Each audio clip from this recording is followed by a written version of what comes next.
Hey, thank you very much for the invitation to be here. We really appreciate this, and it is an exciting time for some of the same reasons that Ryan was just talking about. Plus, I love to come back to my hometown of Fargo.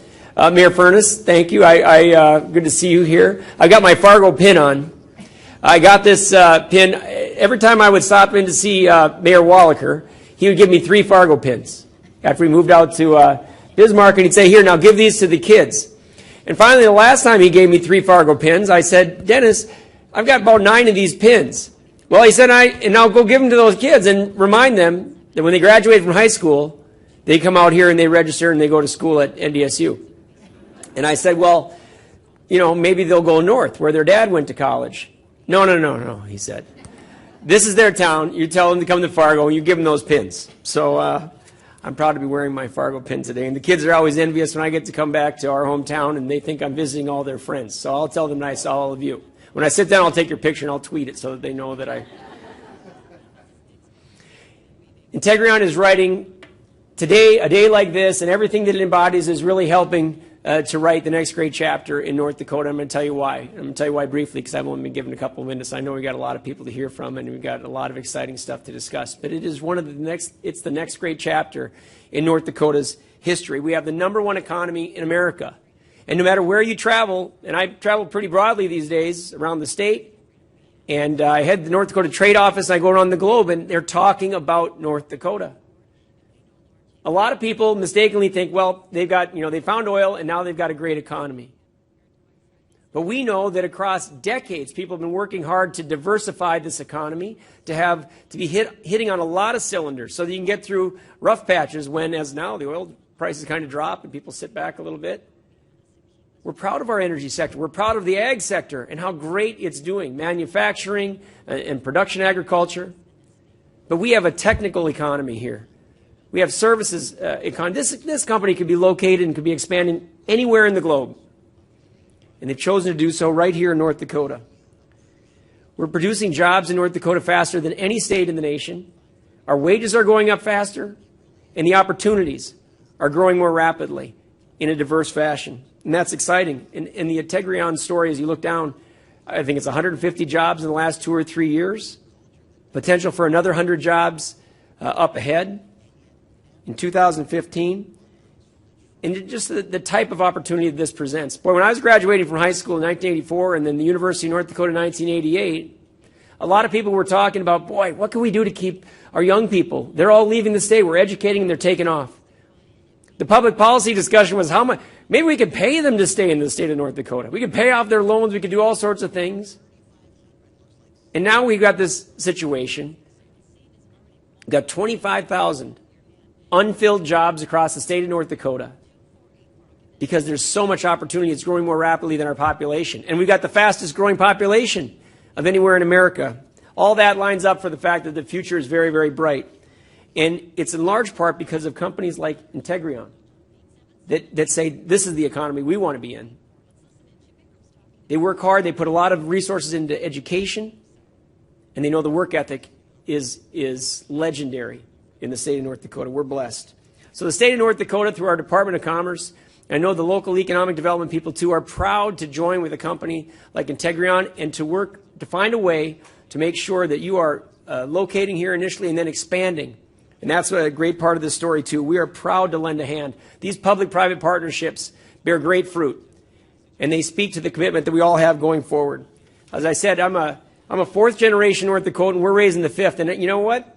Looking down the road, because of all the diversity in this economy, no matter what my grandkids, if I'm blessed that way someday, no matter what they want to do, well, maybe if they want to be like a marine biologist or something, that would be a challenge. But no matter what they want to do aside from that, they can do it right here in North Dakota, and that makes me pretty happy. So I want to thank the Chamber. I want to thank the Economic Development Corporation here. I want to congratulate our folks at the Department of Commerce, and thank you for all the hard work that you've been putting in to the business leadership of this community. People have been working so hard across so many years. People like Bruce Furness and other leaders here in the community that envisioned this time in our great state. I want to thank you, too, one last thing, if I could, for the community involvement and commitment that your employees have to the greater Fargo-Moorhead area.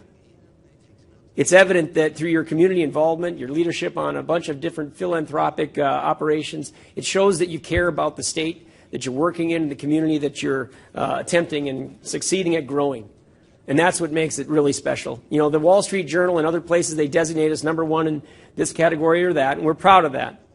Got an extraordinary tax structure and business climate in the state of North Dakota. But it's that community involvement and the commitment to look to the horizon, like the generations before us have done, to say, what can this state be? What can we become?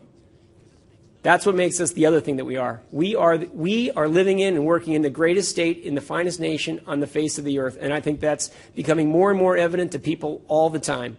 And today is another fine example of that. So congratulations to Integreon. Congratulations and thank you. And thanks to all of you for the opportunity to say a few words. Thanks.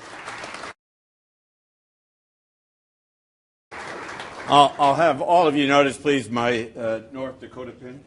Very nice. We are delighted to have all of you here today at the ribbon cutting ceremony. If you told me at the beginning of this year, when we broke ground on April 14th, that in December we'd be in a new building, I would never believe it. The team at Paces has done an incredible job. My own team, led by Callie. Where are you, Callie? Where are you hiding?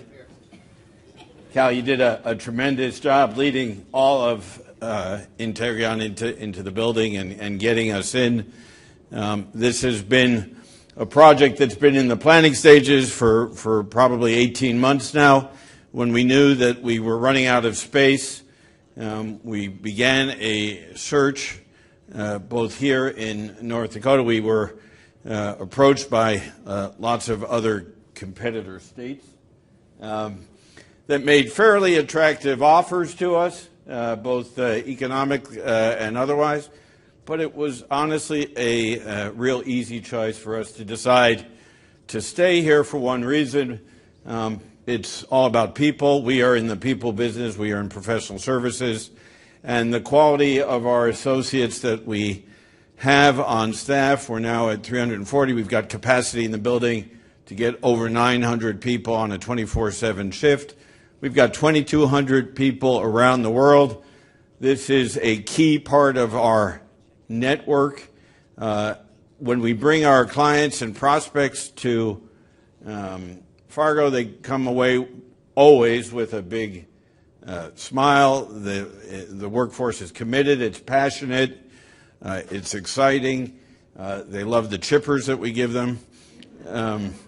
And Fargo is known, at least within our client base and prospect base, not as a movie or a television show, but really as a key node in our global network. So I think we have been able to demonstrate from the very beginning of the history of the company that we can create a global business in Fargo, North Dakota. I think if you asked me 25 years ago where was Fargo, I'd be clueless. I travel around the world, to Asia, in Europe, to Latin America, to Africa, to India, to our locations around the world. But there's something very special about coming to Fargo. It's now, for me, coming home. We're excited about what we've been able to build here. When you visit the office with our Integreon associates who will show you around, you'll see some pretty exciting new kinds of work environments that we've developed. We've got informal conference areas. We've got formal conference areas. We have new desks that rise. You can do work standing up. This is our cafeteria. We're standing right now in our training room. We've got 700 parking spaces outside. There's lots of stuff. The staff can't wait to get into the building. The first move is on December 19th, right?